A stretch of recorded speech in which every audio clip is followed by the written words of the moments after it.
weekend all. Ira Epstein of Linn Associates with your weekend financial market wrap-up. That's a mouthful. And this is for Friday, December 13th, 2019. Now, I'm early. I'm shooting at 2 o'clock because I have a meeting outside of the office and I'm not coming back Friday. So I'm going to do this now. As you can see, what we've got is a market that is slightly in the green in the stock indices. Don't know how they'll be by the time 3:15 rolls around, but most of the day they've been hanging in.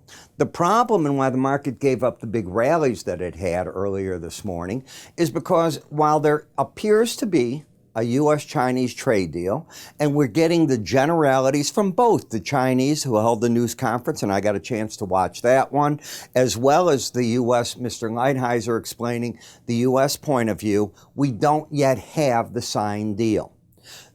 Furthermore, we don't have the details. We have talk around what the details are. You know, I'm hearing $40 billion of agriculture and energy purchases, how it's made up, what gets on there, don't know.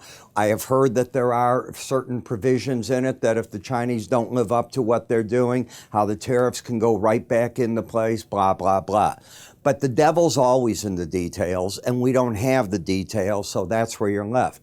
Gold getting a good rally off of lack of the details, in part up nearly $10. You can see the bonds and notes have rallied. And as I'd expect, energies, well, if you look at your shoulders, a weight just came off because you don't have the December 15th tariffs going into place. You've got the possibility here that this part of the tariff situation is over. There will be a rollback on the existing tariffs, maybe by as much as 50%, in fact, on them, so everybody can breathe a little bit better. And the Chinese and the U.S. seem to say they're going to start discussions right away on the next phase. We'll see. Still got politics all at work. On top of that, of course, you've got the Judiciary Committee finishing up what the charges against the president are going to be. And next week, we will get a vote to impeach in the House of Representatives, and then we'll come back in January to a trial in the Senate, is our guess. You know, until it's done, it's not done. When we look at the S&P 500 for the week, we're up 26.5 points. So the market still has upside bias. Those naysayers that are all saying, it can't keep going, they're not quite right. It has kept going, and it's proven them wrong. It's for those that think that, you know, they don't want to be left out. You're seeing this frenzied type buying up here. And with the end of the year coming, the question is, how do you address books? And the market is still moving to the upside. You see that on the weekly chart, new all-time high close. And when you get to the bar chart, you see that you had that little bit of a correction and you've spurted ahead again. So far, how I'm going to read the chart is you've had higher lows, you can see them very clearly, higher highs. To stall this out, you'd have to get under the last break low of 30.6950. The market has held the 18-day average. It's been to it a couple of times, and that's good action when it decides what it's going to do, thrust forward. And the resistance was the upper Bollinger Band. You're still making a run after correcting back down, and that still becomes the resistance, 32.02, early on next week. In terms of momentum, locked in. So let's discuss the chart. Whenever you're over an 18-week or an 18-day moving average of closes, use that for your bias filter. I teach this in my charting course, and you know, you're always looking for something to filter out something else. You're looking for reasons as a trader not to trade. And if everything says trade, that's what you're doing. It's the opposite of what most people do, but that's how I think you approach it. Bias is up. The swing line, higher lows, higher highs, and momentum is up. Everything's pointing still bullish trend. In the NASDAQ, the next resistance, the upper Bollinger Band. You hit it through here, you corrected away from it. While you did that, you kept momentum, still in the bull camp, you're still there. Market's still fighting, 85.92, next resistance area. Dow Jones hit the upper Bollinger Band, stalled out against it. I think you can see that. First time you hit a Bollinger Band, it's often like a brick wall. You get up to it, and you did that right here, and you'll stall, sometimes skid around it, and then you pull back a little bit often. It depends if the band is real narrow or wider. This is a wider band, so that's not the issue to me. I'm looking for the market now. In looking at what happened, if we take a look, I want to come to this. this week's high here, and that was the week of the 29th, was at 28,173. You took that out and closed lower. So you had an outside week down with higher lows, higher highs. Now that you've taken out last week's high, my next objective, the upper Bollinger Band, 28,536. I'd be wrong in that analysis if you get back under last week's low.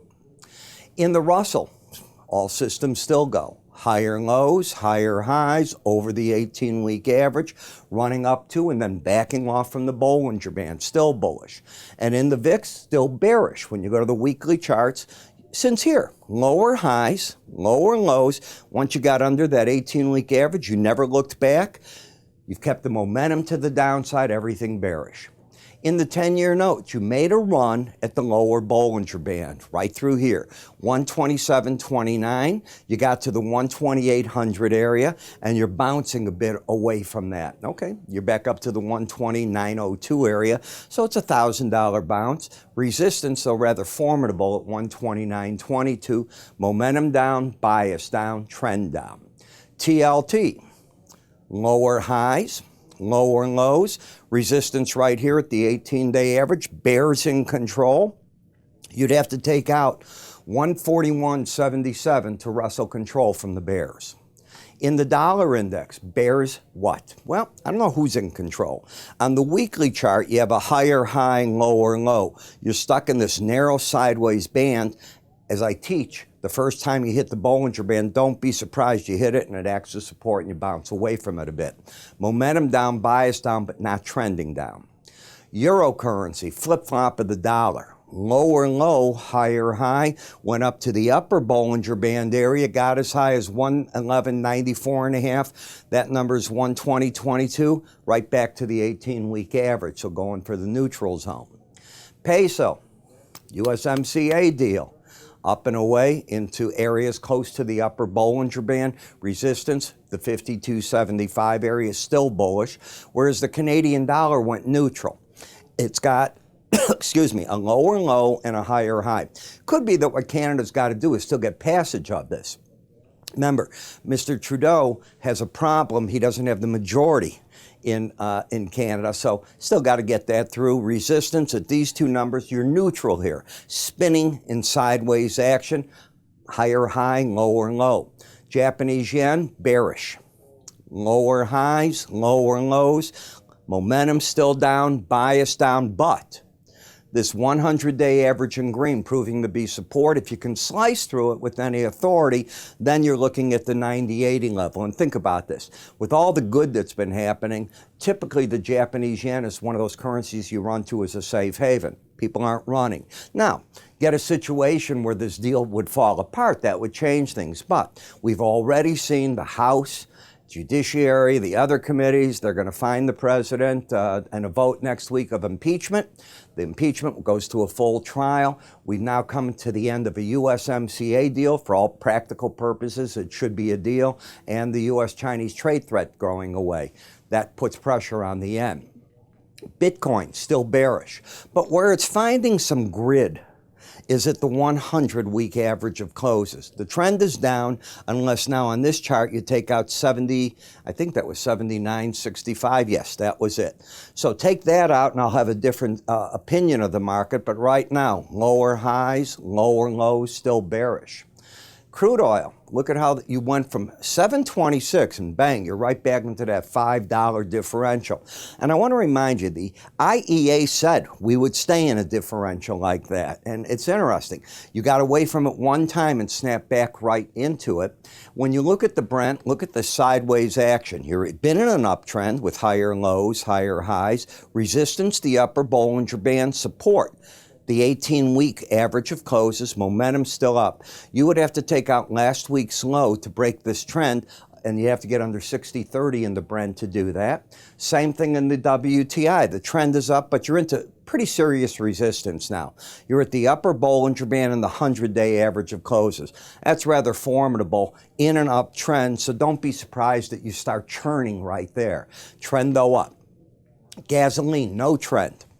Higher high, lower low, stuck at the 18-day average.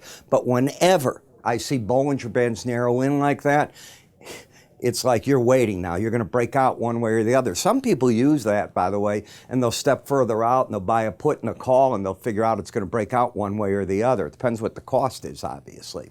Heating oil stuck at the 18-day average, but heating oil, well, higher lows, higher highs. Bull trend, unlike gasoline. Resistance 2015 to 2023, and you're knocking on the door of that with a high this week of 199.97, so you're pretty close.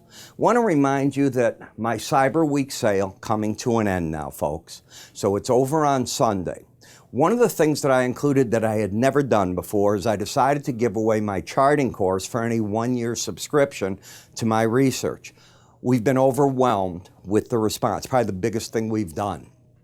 I think bigger is going to be when I do my ETF, but it's the same concept. When I do my ETF videos, which will start, I hope, in January, what's going to happen is I'm going to use these different methodologies to do it. Mythologies, that's interesting. Methodologies to do this, and the purpose is a chart's a chart. Doesn't matter to me if it's a stock chart, an options chart, believe it or not, futures market, I don't care. A chart's a chart. I learned that an awful long time ago. In fact, the way I teach, I take off the names on the chart some of the times. Then I bring them back. Because if you know the name of the chart, you're going to, in your brain, say, oh, I know that was a bear market. And you'll be instantly doing that. If you don't know what you're looking at and you're letting it unfold, it helps. And I teach you with animation in 54 videos with real charts and animation.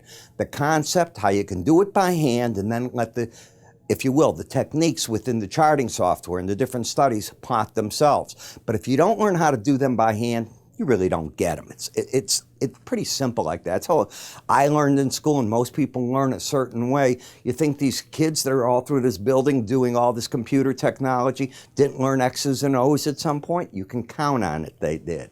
So how do you get all this? Well, remember, you're going to get the 179.95 value. It ends Sunday. Call me Monday. It's not going to happen. All you need to do is go on the website. Under the word research, you'll see the different packages we have. If you want to read more about the charting software, go under education. That'll take care of it for you as well. With that, I'm Ira Epstein. You have a great weekend, and I'll see everybody come Monday.